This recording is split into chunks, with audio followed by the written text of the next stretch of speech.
우리가 가진 기억은 과연 얼마나 믿을 만한 것일까요? 어릴 적 소풍날의 햇살, 첫사랑의 떨림, 혹은 어제 누군가와 나눈 대화까지 우리는 그것을 선명하게 떠올린다고 믿습니다. 하지만 과학자들은 오래전부터 한 가지 불편한 진실을 지적해왔습니다. 우리의 기억은 결코 완벽한 기록 장치가 아니라는 사실입니다. 오히려 기억은 매 순간 덧칠되고 편집되고 왜곡되며 때로는 존재하지도 않는 사건을 사실처럼 재구성하기도 합니다. 오늘 이 영상에서는 인간의 기억이 어떤 방식으로 작동하는지, 그리고 얼마나 쉽게 조작될 수 있는지를 다양한 연구와 실제 사례를 통해 탐구해 보겠습니다. 여러분이 평생 간직해온 가장 소중한 기억조차 어쩌면 허상일지도 모른다는 다소 충격적인 가능성을 마주하게 될 것입니다. 챕터 1. 기억은 어떻게 만들어지는가? 우리는 흔히 기억을 사진처럼 머릿속 어딘가에 고스란히 저장되는 장면이라 상상합니다. 하지만 신경과학의 시각에서 볼 때 기억은 정적인 사진이 아니라 살아있는 이야기와도 같습니다. 그것은 특정 순간의 감각, 감정, 사고가 복잡한 신경회로 속에서 얽히며 형성되는 과정입니다. 기억은 보통 3단계를 거칩니다. 첫째, 정보를 받아들이는 부호화 단계입니다. 우리가 어떤 장면을 보고 듣고 느낄 때 뇌의 다양한 영역이 동시에 활성화됩니다. 시각은 후두엽에서, 소리는 측두엽에서, 감정은 편도체에서 각각 처리됩니다. 이렇게 분산된 정보가 해마라는 뇌 구조에서 하나의 장면으로 묶이며 기억의 씨앗이 됩니다. 둘째는 저장 단계입니다. 시간이 흐르면서 단기 기억으로 들어온 정보는 장기 기억으로 옮겨지는데 이 과정은 단순히 상자에 물건을 넣는 것이 아닙니다. 뇌세포 간의 연결, 즉 시냅스가 강화되거나 약화되며 기억이 안정화됩니다. 수면이 이 과정에 큰 역할을 한다는 연구도 많습니다. 우리가 잠든 동안 뇌는 마치 기록 영상을 다시 재생하듯 낮에 겪은 사건을 되풀이하며 장기 기억으로 정착시킵니다. 셋째는 인출 단계입니다. 우리가 어떤 사건을 떠올릴 때 뇌는 그 순간을 그대로 불러오는 것이 아니라 흩어진 기억 조각들을 다시 조합합니다. 이때 중요한 점은 재조합 과정에서 정보가 바뀌거나 빠지거나 새로운 내용이 끼어들 수 있다는 것입니다. 예컨대 어린 시절 가족 여행을 떠올릴 때 실제보다 더 화창한 하늘을 상상하거나 누군가의 말을 본 것처럼 착각하기도 합니다. 이처럼 기억은 언제든 재구성되며 그 과정에서 왜곡이 생길 수 있습니다. 심리학자들은 이 과정을 기억의 가변성이라 부릅니다. 기억은 돌에 새겨진 문구처럼 영원히 변치 않는 것이 아니라 살아있는 이야기책과도 같습니다. 읽을 때마다 해석이 달라지고 시간이 흐를수록 페이지는 닳고 색이 바래며 심지어 다른 이야기의 조각이 끼어들 수도 있습니다. 여기서 흥미로운 사실 하나. 감정은 기억의 선명도를 결정하는 핵심 요소입니다. 우리가 특별한 순간을 강렬하게 기억하는 이유는 그때 느낀 감정이 해마와 편도체를 강하게 자극했기 때문입니다. 하지만 감정이 지나치게 강하면 오히려 기억이 왜곡되기도 합니다. 예컨대 큰 사고나 충격적인 사건을 겪었을 때 그 순간의 세부 사항은 잘못 각인되거나 공백으로 남을 수 있습니다. 결국 기억이란 단순히 저장된 정보가 아니라 해석된 경험입니다. 그것은 우리의 뇌가 세상을 이해하고 자신을 정의하며 사회와 연결되기 위해 끊임없이 만들어내는 이야기입니다. 하지만 바로 이 가변성과 재구성의 특성이 기억이 얼마나 쉽게 조작될 수 있는지를 보여주는 단서가 됩니다. 다음 장에서는 실제로 인간의 기억이 얼마나 취약한지, 그리고 어떻게 거짓 기억이 심어질 수 있는지를 다룰 것입니다. 챕터 2. 기억은 얼마나 쉽게 조작될 수 있는가? 기억이 재구성되는 과정에서 왜곡이 생길 수 있다는 사실은 단순한 추측이 아니라 수많은 실험을 통해 입증된 과학적 사실입니다. 심리학자들은 오래전부터 인간의 기억이 외부 자극에 의해 얼마나 취약하게 변할 수 있는지를 연구해 왔습니다. 가장 유명한 사례는 미국의 심리학자 엘리자베스 로프터스의 연구입니다. 그녀는 거짓 기억 연구의 선구자로 1970년대부터 기억의 불완전성을 입증하는 다양한 실험을 진행했습니다. 그중 하나는 자동차 사고 영상을 보여주고 이후 질문을 달리하여 참가자들의 기억이 어떻게 달라지는지를 확인한 것이었습니다. 실험에서 참가자들은 같은 영상을 보았습니다. 하지만 연구자는 질문을 다르게 던졌습니다.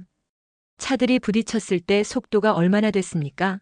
라는 질문과 차들이 세게 충돌했을 때 속도가 얼마였습니까? 라는 질문은 같은 상황을 묻는 것처럼 보입니다. 그러나 단어 선택의 차이가 참가자들의 기억을 바꾸었습니다. 충돌했다라는 단어를 들은 사람들은 속도를 더 높게 추정했으며 심지어 존재하지 않았던 파편이나 파손 장면을 기억했다고 말하기도 했습니다. 이 연구는 기억이 객관적인 사실의 기록이 아니라 언어와 맥락에 의해 쉽게 변형될 수 있음을 보여줍니다. 즉, 질문을 어떻게 던지느냐에 따라 같은 경험을 한 사람들도 전혀 다른 기억을 만들어낼 수 있는 것입니다. 또 다른 유명한 실험은 잃어버린 쇼핑몰 실험입니다. 로프터스는 참가자들에게 어린 시절의 사건에 대해 질문하면서 실제로 일어나지 않은 이야기 하나를 섞어 넣었습니다.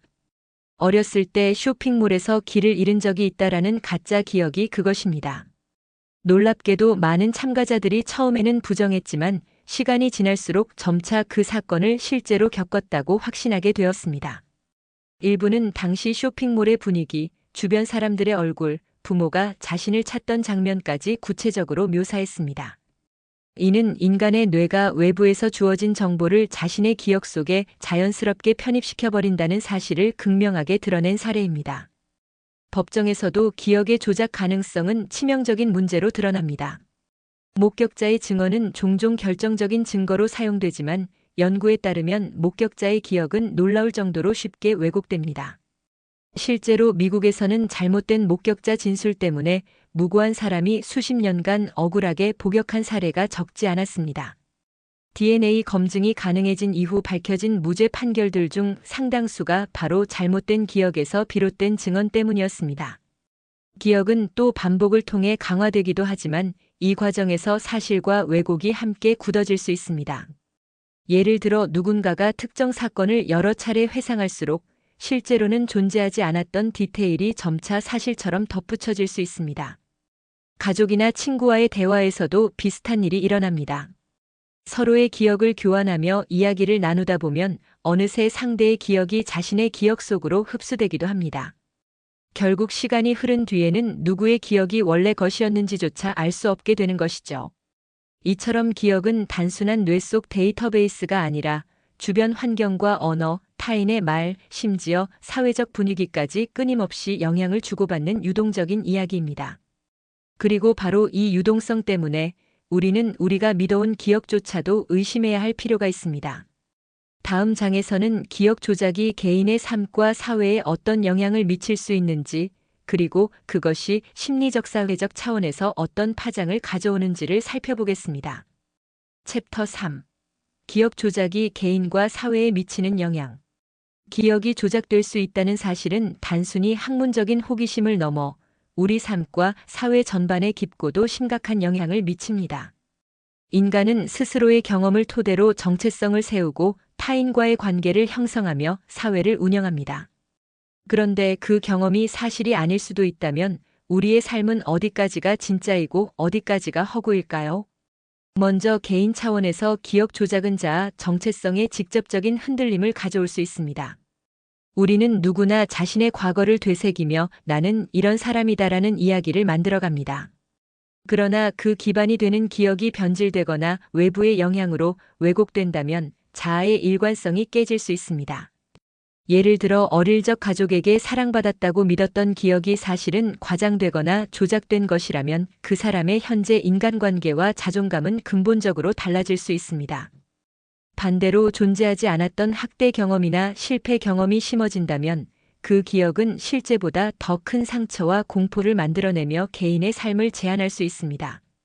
심리학적으로도 거짓 기억은 우울증, 불안장애, 심지어 외상 후 스트레스 장애와 같은 정신적 문제를 일으킬 수 있습니다. 과거의 경험을 사실처럼 떠올리는 과정에서 신체적 반응까지 동반되기 때문에 기억이 허구라는 사실을 안다 하더라도 그 감정적 상처는 쉽게 사라지지 않습니다. 결국 인간에게 있어 기억이란 실제와 허구를 넘어서는 강력한 현실이 되는 셈입니다.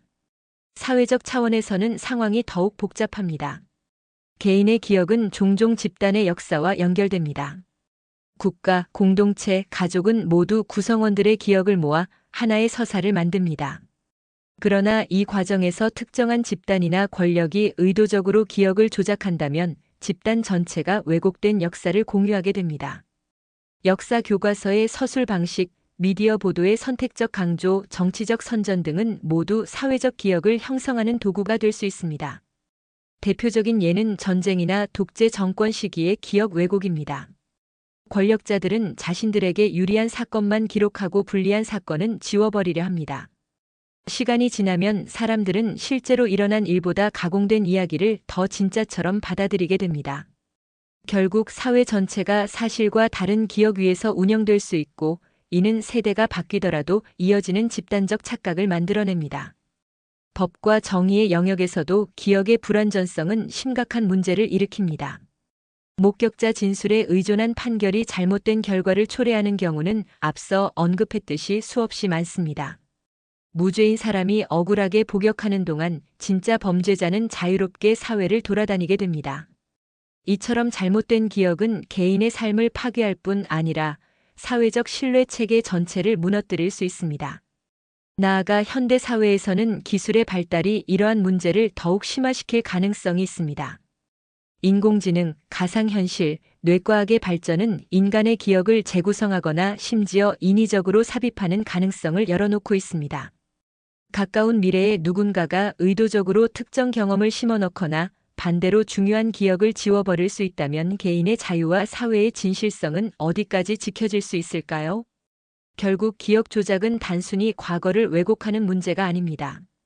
그것은 현재를 바꾸고 미래의 방향까지 결정짓는 힘을 가집니다. 그렇기에 우리는 기억의 취약성을 단순히 두려워하기보다 그것이 개인과 사회에 끼칠 영향을 냉정하게 바라보고 대비해야 합니다. 다음 장에서는 이러한 기억 조작의 가능성이 실제로 어떻게 실험되고 있는지, 그리고 뇌과학적 메커니즘이 무엇인지 살펴보겠습니다. 챕터 4. 실제 사례와 사회적 영향. 거짓 기억은 단순히 실험실 안에서만 나타나는 흥미로운 현상이 아닙니다.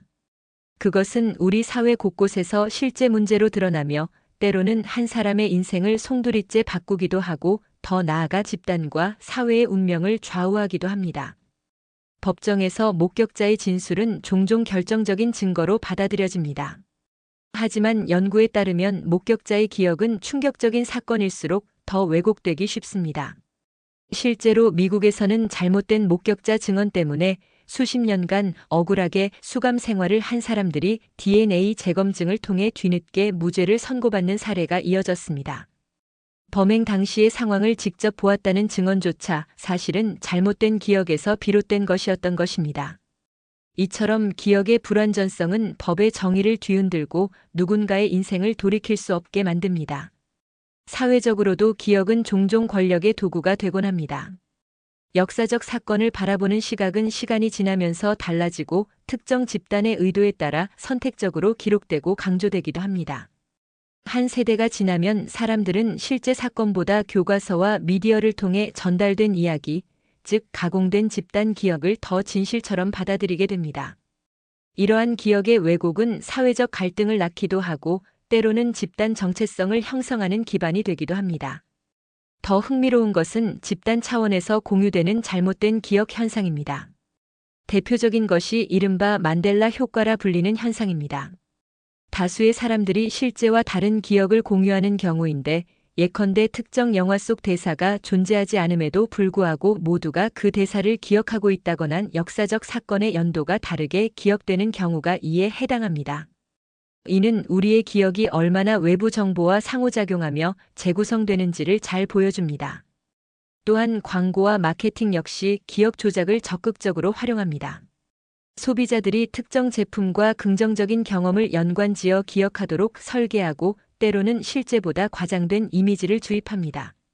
시간이 흐르면 소비자들은 실제 경험보다 광고 속 이미지를 더 선명히 떠올리며 구매 결정을 내립니다. 결국 개인의 선택조차 기억의 불완전성에 의해 좌우되는 것입니다. 이처럼 거짓 기억과 기억의 왜곡은 개인의 삶을 넘어 사회적 정의, 역사적 진실, 그리고 경제 활동까지 깊은 영향을 미칩니다. 기억은 단순한 개인의 뇌 속 이야기가 아니라 공동체의 서사와 권력 관계를 지탱하는 중요한 축입니다. 그리고 그 축이 흔들릴 때 우리는 무엇을 믿어야 하고 어떤 기준으로 진실을 판별해야 할지 고민하게 됩니다. 다음 장에서는 과학자들이 기억 조작의 메커니즘을 본격적으로 연구하기 시작한 최신 뇌과학적 실험들을 살펴보면 기억을 다루는 기술이 어떤 가능성과 위험을 동시에 품고 있는지를 살펴보겠습니다. 챕터 5. 뇌과학의 최신 연구. 인류가 뇌를 이해하려는 여정은 오래전부터 이어져 왔다. 그러나 지난 몇 년간 뇌과학은 상상조차 하기 어려운 속도로 진보하며 뇌의 신비를 조금씩 풀어내고 있다. 뇌의 구조와 기능을 단순히 지도화하는 수준을 넘어 신경회로가 실제로 정보를 처리하고 의식을 만들어내는 메커니즘에 접근하려는 시도가 본격화된 것이다. 특히 인공지능과 연결된 연구들은 우리가 뇌를 바라보는 방식을 근본적으로 바꾸고 있다. 최신 연구들은 먼저 기억의 본질을 재조명하고 있다. 전통적으로 기억은 해마라는 특정 구조에 저장된다고 알려져 있었지만 최근 뉴런 단위의 실시간 관찰 실험은 기억이 뇌 전체에 걸쳐 분산되어 저장되며 특정 경험을 불러올 때 여러 영역이 동시다발적으로 활성화된다는 사실을 보여준다. 예를 들어 캘리포니아의 한 연구팀은 쥐의 뇌를 관찰하며 특정 기억과 관련된 신경망을 광유전학적으로 자극했을 때 과거 경험을 정확히 회상하는 행동을 확인했다. 이 실험은 기억이 단순한 저장소가 아니라 뇌가 능동적으로 재구성하는 동적 네트워크임을 시사한다. 또 다른 흥미로운 분야는 뇌와 의식 연구다. 최근 MRI와 뇌파 측정 기술의 결합으로 연구자들은 인간이 의식을 경험하는 순간 뇌에서 어떤 패턴이 발생하는지 점점 더 정밀하게 기록할 수 있게 되었다. 뇌의 특정 영역, 예를 들어 전전두엽과 상측두엽은 단순한 감각 처리 이상의 역할을 하며 주체적 판단과 자기 인식에 깊이 관여한다는 사실이 확인되었다. 이는 의식이 단일 기관에서 생성되는 것이 아니라 뇌 전반의 상호작용 속에서 이머전트 퍼나머난, 즉 복합적인 현상으로 나타난다는 견해를 강화한다. 신경가소성 NEUROPLASTICITY 역시 최신 연구의 핵심 주제다. 과거에는 뇌가 성인이 되면 구조가 거의 고정된다고 여겨졌지만 최근 연구들은 성인 뇌조차 경험과 학습에 따라 구조와 기능이 지속적으로 변할 수 있음을 보여준다. 예를 들어 음악가의 뇌를 촬영한 연구에서 악기를 다루는 손과 관련된 신경망이 비음악가보다 훨씬 복잡하게 발달한 모습을 확인할 수 있었다. 이러한 발견은 학습과 치료, 심지어 재활 프로그램 설계에도 혁신적인 단서를 제공한다. 마지막으로 뇌와 인공지능의 연결 연구는 인간 지능의 재현 가능성을 탐색한다. 딥러닝 기술을 이용해 뇌의 신경망을 모사한 시뮬레이션은 복잡한 패턴 인식과 의사결정 과정을 재현하는 데 성공하고 있다. 하지만 연구자들은 인간 뇌의 유연성과 예측 불가능성을 재현하는 데는 여전히 한계가 있으며 이를 이해하기 위해 신경과학과 컴퓨터 과학의 융합 연구가 계속 필요하다고 강조한다. 챕터 5는 뇌과학의 최전선에서 인간의 지각, 기억, 학습, 의식이 어떻게 구현되는지 그리고 우리가 아직 발견하지 못한 영역이 얼마나 광활한지를 보여준다. 뇌는 여전히 미지의 우주와 같지만 최신 연구들은 그 경계를 조금씩 허물며 미래에는 인간과 기계가 함께 뇌를 이해하고 확장하는 시대가 올 것임을 예고한다. 챕터 6. 뇌와 행동, 인간 심리 연구. 인간의 행동과 심리는 단순한 선택의 결과가 아니다. 그것은 뇌 안에서 복잡하게 얽힌 신경회로와 호르몬, 그리고 외부 환경의 상호작용 속에서 끊임없이 형성되고 변화하는 현상이다. 최근 뇌과학 연구는 이러한 행동과 심리의 기저 메커니즘을 이해하기 위해 다양한 실험과 관찰을 수행하며 인간 행동에 대한 새로운 통찰을 제공하고 있다. 먼저 감정과 의사결정 과정의 관계가 주목받고 있다. 과거에는 이성을 담당하는 영역과 감정을 담당하는 영역이 뚜렷하게 구분된다고 여겨졌지만 최신 연구는 이 둘이 서로 얽혀 작동함을 보여준다. 특히 공포, 행복, 분노와 같은 감정은 특정 신경회로를 활성화하며 이는 선택과 행동에 직접적인 영향을 미친다.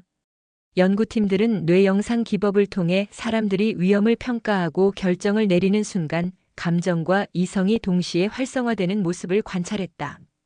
이 발견은 인간의 선택이 결코 순수하게 합리적이지 않으며 감정적 요소와 신경적 패턴이 깊게 연결되어 있음을 시사한다. 또한 사회적 행동과 공감 능력에 대한 연구도 활발히 진행되고 있다. 뇌 속 미러 뉴런 시스템은 타인의 행동을 관찰할 때 자신의 뇌가 해당 행동을 모사하며 활성화되는 구조다. 이를 통해 우리는 상대방의 감정을 이해하고 사회적 상호작용을 매끄럽게 수행할 수 있다. 예를 들어 타인의 고통을 보았을 때 특정 영역이 활성화되며 공감 반응이 발생하고 이는 행동 선택의 변화를 가져온다. 이러한 발견은 인간 심리가 단순한 개인적 경험이 아니라 사회적 맥락 속에서 형성되고 조절된다는 사실을 분명히 보여준다. 스트레스와 행동의 관계도 중요한 연구 대상이다. 만성적 스트레스는 신경회로의 기능을 변형시켜 공격성, 불안, 우울 같은 심리적 변화를 초래한다. 반대로 긍정적 경험과 학습은 신경회로를 강화하고 행동 패턴을 건강하게 변화시킨다. 뇌와 행동의 관계를 이해하는 연구는 단순히 학문적 의미에 그치지 않고 정신건강 치료와 교육, 직업훈련, 심리 상담 등 실용적 분야에도 깊은 영향을 미치고 있다. 더 나아가 최근 연구는 의식적 선택과 무의식적 행동 사이의 경계를 탐구한다. 우리의 많은 행동은 의식적인 판단 없이 발생하며 뇌의 특정 영역이 이를 제어한다. 이러한 발견은 인간 행동의 복잡성과 예측 불가능성을 설명하며 동시에 뇌 기능의 세밀한 이해가 인간 심리를 개선하는 열쇠가 될 수 있음을 암시한다. 챕터 6은 인간 행동과 심리가 단순한 결과가 아니라 뇌 속 복합적 신경작용의 산물임을 보여준다. 우리의 감정, 사회적 상호작용, 의사결정, 스트레스 반응 모두 뇌 안에서 정교하게 조율되고 있으며 최신 연구는 이러한 조율 과정을 점차 밝혀가고 있다. 인간 심리와 행동의 비밀을 풀어나가는 과정은 아직 끝나지 않았다. 오히려 이제 시작일 뿐이며 미래에는 뇌를 이해함으로써 행동을 예측하고 심리를 향상시키는 시대가 도래할 가능성이 열리고 있다. 인간의 뇌와 마음을 향한 여정은 여전히 끝나지 않은 탐험이다. 수천 년 동안 우리는 뇌의 신비를 동경하며 때로는 신화와 철학 속에서 그 정체를 상상해왔지만 이제 현대 과학은 그 신비를 점차 현실의 영역으로 끌어들이고 있다. 세포와 뉴런의 미세한 연결에서부터 뇌 전체의 복잡한 네트워크, 기억과 의식, 감정과 행동에 이르는 과정까지 과학자들은 끊임없이 관찰하고 실험하며 우리 자신을 이해하려는 시도를 이어가고 있다. 이 여정에서 뇌는 단순한 기관이 아니라 인간 존재의 근본을 드러내는 창으로 드러난다. 기억은 과거를 재현하는 수동적 기록이 아니라 뇌가 능동적으로 재구성하는 동적 현상이며 의식은 특정 영역의 작동만으로 설명될 수 없는 복합적 산물이다. 인간 행동과 심리 역시 단순한 선택의 결과가 아니라 신경회로와 호르몬, 경험, 사회적 맥락이 얽히며 만들어내는 정교한 결과물이다. 우리가 느끼는 기쁨과 슬픔, 두려움과 분노, 사랑과 공감 모두 뇌라는 미지의 공간 속에서 세밀하게 조율되고 있다. 최근 연구들은 뇌를 단순히 이해하는 것을 넘어 이를 활용하고 확장할 가능성을 열어주고 있다. 인공지능과 뇌과학의 결합은 새로운 형태의 지능과 학습을 탐구하게 만들고 신경가소성을 이해함으로써 인간 행동과 심리를 보다 건강하고 효율적으로 조절할 길을 제공한다. 그러나 이러한 발전 속에서도 뇌의 무한한 복잡성과 인간 심리의 예측 불가능성은 여전히 우리가 마주한 가장 큰 도전이다. 결국 뇌과학의 여정은 인간 자신과 마주하는 과정이기도 하다.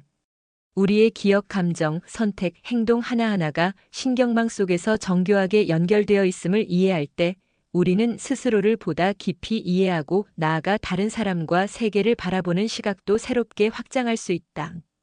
과학의 눈으로 뇌를 관찰하면서 우리는 단순히 지식을 쌓는 것을 넘어 인간 존재의 의미와 잠재력을 탐구하게 된다. 미래의 뇌과학은 여전히 많은 질문을 던질 것이다. 하지만 분명한 것은 우리가 이 질문들을 탐구하며 나아갈수록 인간과 인간 사이, 인간과 기술 사이, 그리고 인간과 자연 사이의 관계를 더 깊이 이해하게 될 것이라는 점이다. 뇌는 여전히 미지의 우주와 같지만 과학과 호기심이라는 두 개의 빛나는 등대가 그 속을 밝혀주고 있다. 인류는 이 등대를 따라 뇌와 마음의 깊이를 탐험하며 끝없는 지식과 깨달음의 여정을 계속해 나갈 것이다. 우리의 뇌를 향한 탐험은 결국 인간 자신을 향한 가장 깊고 의미 있는 여행이다.